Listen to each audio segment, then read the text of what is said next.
Bismillahirrahmanirrahim. Assalamualaikum warahmatullahi wabarakatuh. Nahmaduhu wa nasta'inuhu wa nastaghfiruhu wa nu'minu bihi wa natawakkalu alayh. Wa na'udzu billahi min shururi anfusina wa min sayyiati a'malina. Man yahdihillahu fala mudilla lahu wa man yudlilhu fala hadiya lahu. Wa nashhadu an la ilaha illallah wahdahu la sharika lahu. ونشهد أن محمدا عبده ورسوله. قال الله سبحانه وتعالى في كتابه العزيز بعد أعوذ بالله من الشيطان الرجيم.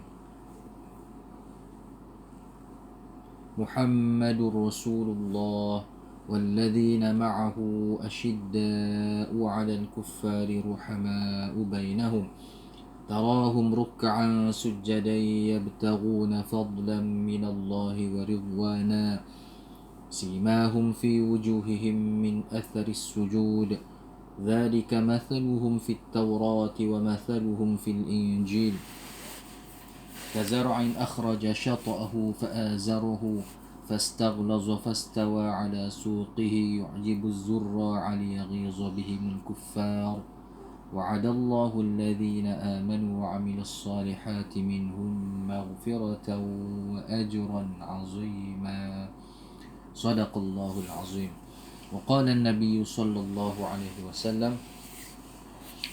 لله أفرح بتوبة عبده من أحدكم سقط على بعيره وقد أضله في أرض فلاه.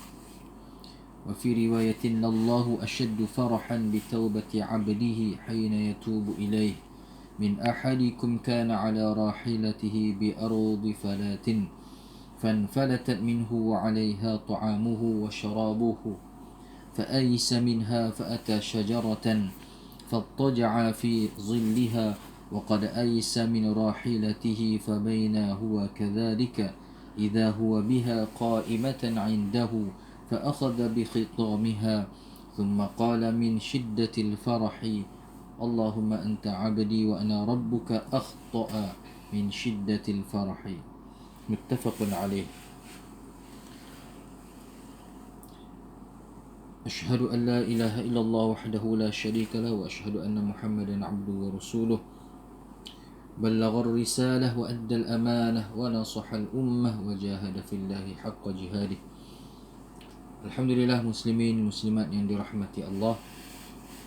Syukur pada Allah Subhanahu wa taala yang telah mengurniakan kepada kita nikmat iman dan Islam, yang telah mengurniakan kepada kita jutaan nikmat di dunia ini, di mana dalam kehidupan yang sangat sementara di dunia ini 60 ke 70 tahun umat akhir zaman, Allah Subhanahu Wa Taala telah jadikan kita, telah lahirkan kita sebagai orang Islam, dan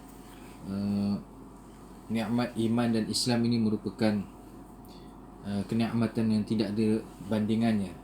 Nikmat agama, nikmat mengamalkan agama adalah satu nikmat yang tidak akan ada bandingannya di dalam kehidupan dunia ini. Adapun kesenangan dunia, harta benda dunia, semuanya bersifat sementara dan diberikan oleh Allah kepada siapa sahaja yang Allah Ta'ala suka ataupun tidak. Dan juga kenikmatan dunia akan habis, akan binasa. Sementara kehidupan akhirat, kesenangan di kehidupan akhirat bermula dengan alam barzakh, yang syaratnya ialah iman dan amal. Untuk dapatkan kesenangan itu, syaratnya ialah agama Islam. Syaratnya ialah mengamalkan sunnah Nabi Muhammad sallallahu alaihi wasallam. Alhamdulillah, pada rakaman kali ini khususnya untuk ahli qaryah, ahli jemaah surau Al-Munawwarah Kampung Batu 17, dan juga kepada semua yang menonton di kalangan muslimin muslimat yang dirahmati Allah, semoga kita semua mendapat lindungan dan rahmat daripada Allah. Dan alhamdulillah, kita sempena tahun baru Hijrah yang baru masuk semalam, dan kita bersyukur pada Allah dipanjangkan usia supaya kita dapat memperbetulkan iman yakin kita kepada Allah sebagaimana yang telah ditunjukkan kepada kita contohnya oleh para sahabat Nabi SAW, yang mana mereka, para sahabat, daripada orang-orang biasa, orang-orang yang digelar ataupun orang-orang yang sebelum Islam merupakan jahiliyah, tetapi apabila mendapat Islam, apabila mendapat hidayah daripada Allah Ta'ala, menjadi manusia yang terbaik, menjadi golongan yang terbaik, orang-orang yang mereka bersama-sama dengan Nabi SAW, mereka ini disifatkan oleh Allah Subhanahu Wa Ta'ala di dalam surah, dalam ayat yang saya ada bacakan tadi, iaitu Muhammad SAW ialah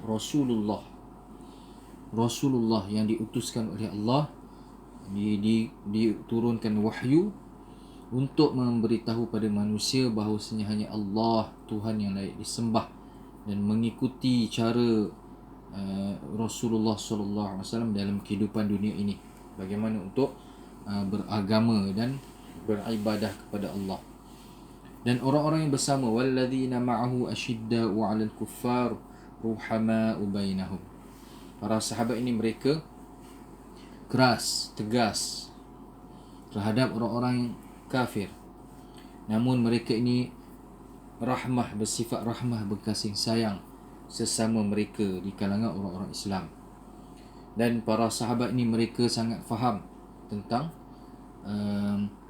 keperluan ataupun kepentingan agama, sehingga mereka telah keluar daripada kota Madinah, daripada Mekah. Mereka telah pergi ke seluruh alam, sehingga ke Eropah, sehingga ke China, untuk menyebarkan, untuk mendakwahkan agama Islam. Jadi sempena dengan peristiwa hijrah yang diambil daripada 1 Muharram, itu ialah sebagaimana yang dipilih sebagai tarikh perkiraan tahun Islam, diambil daripada tahun Muharram, kerana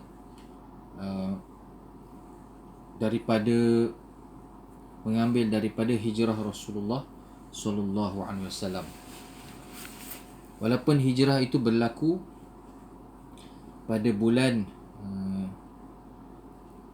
bukan pada bulan Muharram, namun keazaman dan baginda Rasulullah sallallahu alaihi wasallam sendiri telah sebenarnya berazam untuk berhijrah ke Madinah sebelum itu lagi, iaitu bermula pada bulan Muharram dengan mengutuskan para sahabat untuk berhijrah ke sana. Dan hijrah ini merupakan satu perintah Allah Subhanahu Wa Taala, wahyu daripada Allah. Dan umirtu bil hijrati, Nabi SAW sabda, aku diperintahkan untuk pergi berhijrah. Bukanlah perancangan sendiri, ataupun bukanlah kerana sebab-sebab keduniaan, bukan kerana sebab-sebab hanya semata-mata kerana orang Islam susah di Mekah, bukan kerana sebab para sahabat diseksa di Mekah, tetapi kerana perintah Allah Subhanahu Wa Taala, dan baginda telah diwahyukan untuk berhijrah. Maka kita telah pun mengambil keberkatan secara umum dengan membaca doa sebelum masuk tahun baru hijrah dan masuk hijrah. Dan sebenarnya amalan ini bukanlah amalan adat semata-mata, ada sandarannya daripada para ulama, di mana ada ulama yang telah bawakan tentang bagaimana para sahabat Rasulullah SAW telah berhijrah, bagaimana para sahabat Rasulullah SAW mereka telah pun membaca doa pada mereka ada membaca doa pada awal tahun pada awal tahun hijrah. Maka membaca doa pada awal tahun hijrah ataupun awal bulan ini merupakan satu amalan yang dilakukan oleh para sahabat radhiyallahu anhum. Ada satu riwayat, bismillahirrahmanirrahim. An Abdullah bin Hisham radhiyallahu anhu min sighar as-sahabah.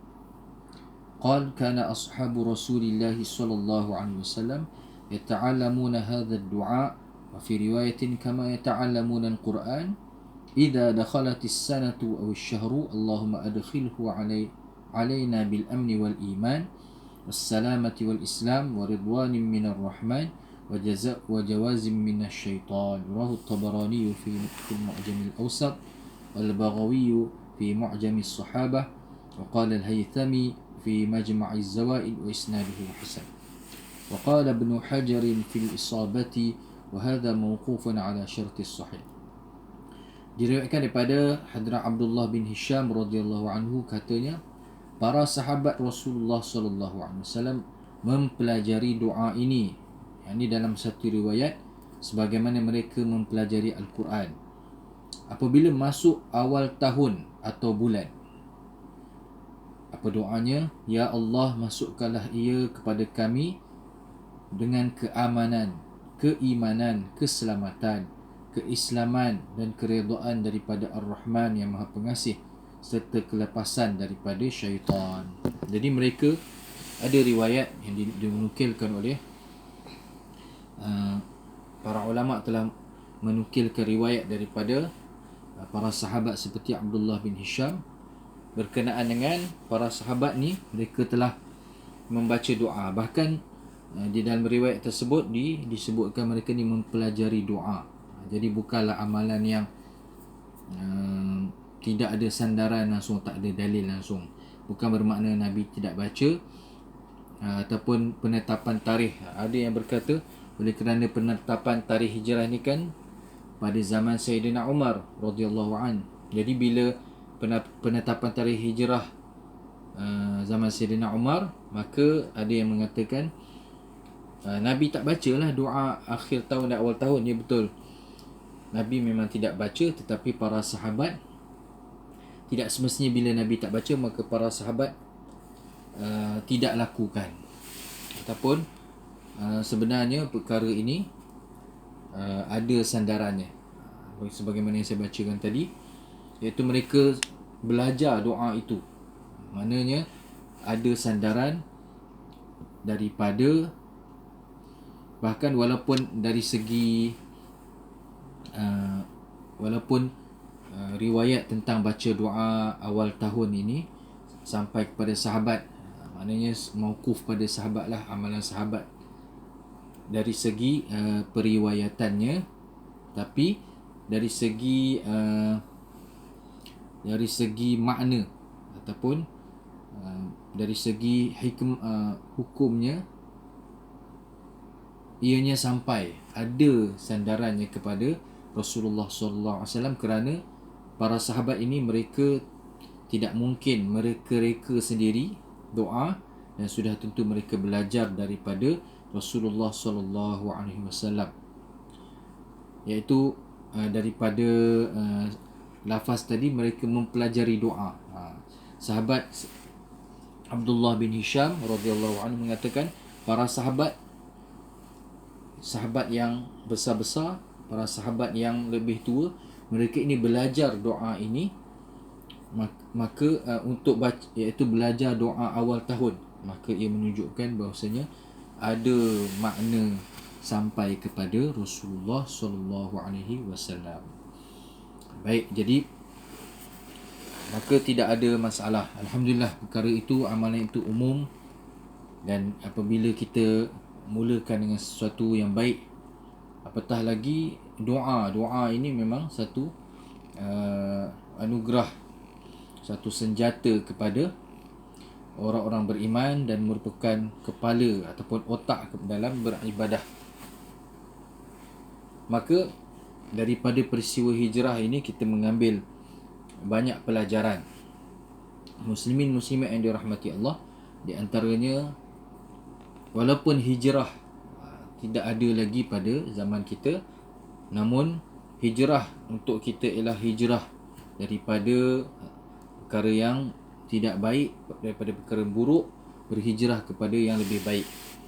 Dan hijrah ini walaupun dia bermula dengan niat dan keazaman yang kuat. Orang-orang yang berhijrah daripada kehidupan yang tidak baik, kehidupan yang gelap, kepada kehidupan yang lebih baik, kehidupan yang terang, kehidupan yang bersandarkan, yang dipenuhi dengan amalan agama ini, kehidupan dengan berteraskan sunnah Rasulullah sallallahu alaihi wasallam. Hijrah ini bukan satu perkara yang dia terus berlaku. Dia adalah perkara yang diusahakan. La hijrata ba'dal fathi walakin jihadun wa niyyah. Niat kena ada, dan jihad nafsu juga satu perkara yang sangat besar. Ada satu hadis berkenaan dengan farhatullah di taubatil ibad, kegembiraan Allah Ta'ala terhadap taubat hambanya. Iaitu satu hadis yang ada diriwayatkan di dalam antaranya dalam kitab Riyadhus Salihin berkenaan dengan Nabi SAW bersabda, sesungguhnya Allah Subhanahu Wa Ta'ala gembira dengan taubat salah seorang kamu. Sesungguhnya Allah SWT lebih gembira dengan taubat hambanya daripada salah seorang kamu yang bagaimana keadaan, bagaimana gembira Allah SWT terhadap taubat hambanya ini, sehingga baginda bersabda yang ada seorang pengembara ataupun musafir yang tersesat di padang pasir yang luas, mana sesat seorang diri, yang seorang musafir yang membawa binatang ataupun mengenderai binatang tunggangan, ataupun dia berjalan dan dibawa bersama dengan dia binatang unta, yang atas unta tu penuh dengan barang makanan, minuman dan kelengkapan hidup. Maknanya itu dia punya kelengkapan hidup lah. Semua barang dia ada di situ. Semua keperluan hidup, mana makanan, minuman, ada di atas unta tu. Tiba-tiba unta itu telah terlepas. Tali yang dia pegang, tali yang mengikat unta itu telah terlepas, lalu unta itu pun hilang. Dan sedangkan atas unta itulah semua dia punya kehidupan dia. Mana kalau tak ada, dari segi adatnya matilah, tak ada makanan, tak ada minuman, tinggal seorang diri. Lalu dia pun telah berputus asa kerana binatang tunggangan dengan barang-barang dia, barang makanan telah pun hilang. Lalu dia pun sampai ke sebatang pokok dalam keadaan lemah, dalam keadaan letih. Maka dia telah pun berehat, tidur di bawah teduhan pokok. Dan dia memang orang kata putus asa lah, hilang harapan dah.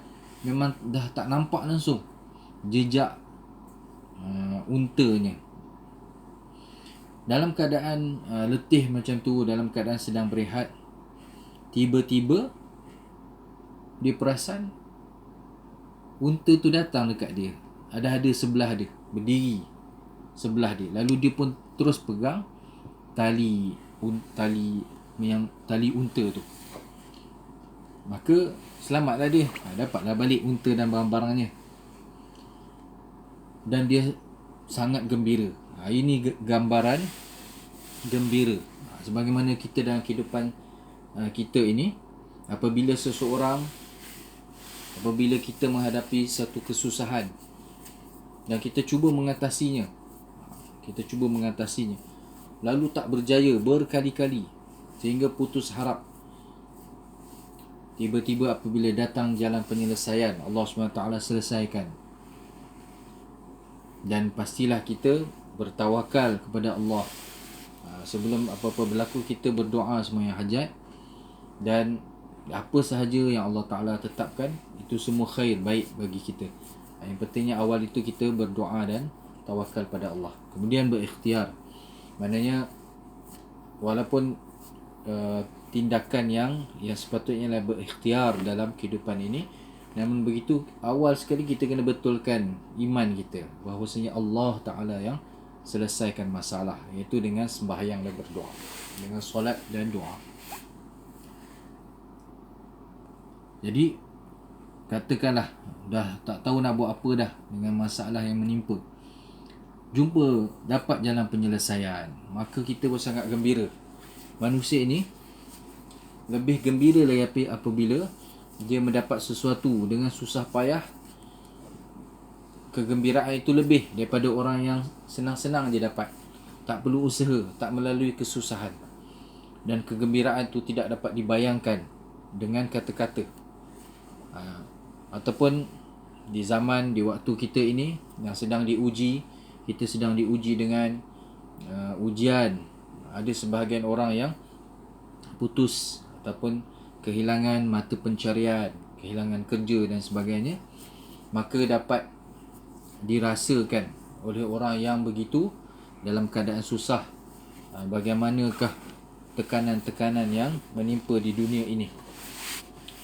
Namun begitu, kita ingatlah kembali kepada Allah SWT, dan pada orang yang senang hendaklah membantu yang susah. Masa inilah kita melihat kepada saudara mara kita, adik-beradik kita yang susah, bantu mana yang mampu. Masa inilah kita lihat jiran-jiran yang susah, bantu mana yang mampu. Jadi orang yang dalam keadaan susah, putus harapan, cari, dah cuba buat dah berbagai cara dan ikhtiar, tapi tak selesai-selesai, tak dapat juga, tak dapat selesai juga masalah. Apabila dapat dia satu cara, apabila masalah itu selesai dengan salah satu sebab, maka orang itu sangat gembira. Begitulah orang yang sesat di padang pasir yang diceritakan oleh Nabi SAW itu, apabila dapat balik unta dia berdiri elok-elok kat sebelah, pegang ikat, maka dia sangat gembira sehingga terkeluar kata-kata yang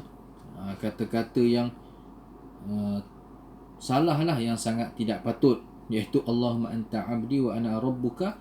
Namun dia cakap macam tu kerana syiddatil farah, akhta'a, dia tersilap, bukan terbalik. Mana ini terbalik, nak bagi tahu ya Allah, engkau Tuhanku dan aku hamba-Mu, tapi terbalik. Sebab apa? Sebab terlalu gembira. Maka sesungguhnya ingatlah kita, wahai hamba Allah SWT, bahawasanya Allah SWT lebih gembira lagi daripada orang ini apabila hambanya kembali kepada Allah. Apabila hamba yang jauh daripada agama kembali kepada agama, apabila hambanya yang tidak kenal Allah dengan sebenar-benarnya, dengan sepatutnya mengenal Allah Subhanahu Wa Taala, maka Allah SWT lebih gembira lagi terhadap taubat hambanya itu. Lalu kita lihat dalam kehidupan kita, walaupun ada orang-orang yang mungkin jauh daripada agama, orang Islam tapi jauh daripada amalan agama Islam, maka kembalinya orang Islam yang jauh daripada agama Islam kembali mengamalkan agama, kembali menunaikan kewajiban-kewajiban yang tertinggal. Contoh seperti mungkin ada orang yang tertinggal kewajipan kefarduan yang paling utama, iaitu solat, maka apabila bertaubat kembali menggantikan solat-solat fardu, Allah SWT sangat gembira. Allah Ta'ala sangat gembira. Dan usaha membawa orang kembali kepada agama Allah, bawa orang yang jauh daripada rahmat Allah kembali kepada rahmat Allah. maka usaha itu pun akan membawa kegembiraan Allah SWT, akan mendapatkan rahmat Allah SWT. Sebab apa? Itu usaha perantaraan untuk membawa orang yang jauh daripada agama dekat pada agama. Maka dengan itu sempena tahun baru hijrah ini, kita pun berazam untuk berhijrah dengan daripada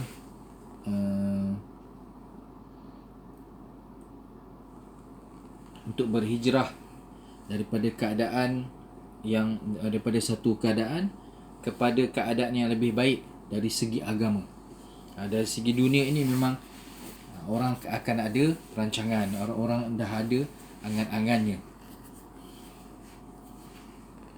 Ada alim ulama, mereka telah menunjukkan di dalam kehidupan ini kepada kita bahawasanya peningkatan ataupun peningkatan yang sebenar dalam hidup ialah apabila seseorang itu menambah dari segi iman dan amal. Itu satu kejayaan yang sebenar, sebagaimana yang ditunjukkan oleh para sahabat radhiyallahu anhum. Kita lihat kehidupan sebahagian besar para sahabat. Mereka ini pada awal kehidupan mereka sebelum Islam, di zaman jahiliyah, ada sebahagian sahabat yang mereka ni orang yang kaya, orang yang kaya raya lah, orang yang dihormati, orang yang ada segala-galanya dari segi dunia. Namun apabila berhijrah, beriman kepada Allah, berhijrah kepada Islam, habis, tak tinggal apa dah. Tak tinggal apa dah. Seperti sahabat yang masyhur yang membuat usaha yang membuat usaha dakwah di Madinah, yang telah dakwah, ajak orang-orang Madinah, orang-orang Yathrib untuk beriman kepada Allah, beriman kepada Rasulullah sebelum peristiwa hijrah. Jadi sahabat itu asalnya kehidupannya kaya raya, keluarga yang kaya. Tapi apabila masuk Islam, telah dihalau daripada rumah, telah habis semua kekayaan yang ada. Tetapi dengan iman kepada Allah, dengan beriman dengan janji-janji di hari akhirat, pembalasan yang baik, kehidupan yang lebih baik, maka kehidupan itu adalah kehidupan yang mereka cari, yang mereka sukai, dan mereka sama sekali tidak akan kembali kepada keadaan kehidupan yang sebelum itu di dalam kekufuran. Jadi kalau kita buatkan perbandingan, makna hijrah ini bukanlah tandanya kita ukur ataupun bukanlah tanda berjaya itu dari segi keduniaan semata-mata. Namun ada orang yang memang apabila berhijrah ke jalan Allah, hijrah kepada amalan-amalan agama, hijrah kepada sunnah-sunnah Rasulullah SAW, dari segi dunianya nampak macam lebih susah, nampak macam yang dulu lagi baik, dulu lebih senang. Tetapi insya-Allah sesungguhnya janji Allah adalah benar. Balasan baik, pahala, ganjaran yang tidak ada batasannya, bighairi hisab, adalah benar. Innallaha la yukhliful mi'ad. Sesungguhnya Allah SWT sama sekali tidak akan mengingkari janji. Apakah yang akan dikurniakan kepada orang-orang beriman dan beramal soleh? Iaitu syurga yang mereka akan kekal di dalamnya. Dan kehidupan syurgawi ini bermula daripada alam barzakh, masuk saja, meninggal dunia, pindah ke alam barzakh, maka bermulalah kehidupan syurgawi di taman-taman syurga bagi orang-orang yang soleh, orang-orang yang bersama dengan orang-orang yang Allah Ta'ala beri nikmat di kalangan nabi-nabi, orang yang syahid dan orang-orang yang soleh. Semoga Allah Subhanahu Wa Ta'ala mengurniakan kepada kita kefahaman, mengurniakan kepada kita hidayah, taufik dan hidayah untuk kita berhijrah kepada yang lebih baik sebagaimana yang ditunjukkan oleh para sahabat radhiyallahu anhum, hijrah daripada kehidupan duniawi kepada ukhrawi. Dan Allah Subhanahu Wa Ta'ala sebagaimana sangat gembira kepada taubat hamba-hambanya, sebagaimana yang telah disabdakan oleh Rasulullah sallallahu alaihi wasallam berkenaan kisah orang musafir, orang badui yang bermusafir,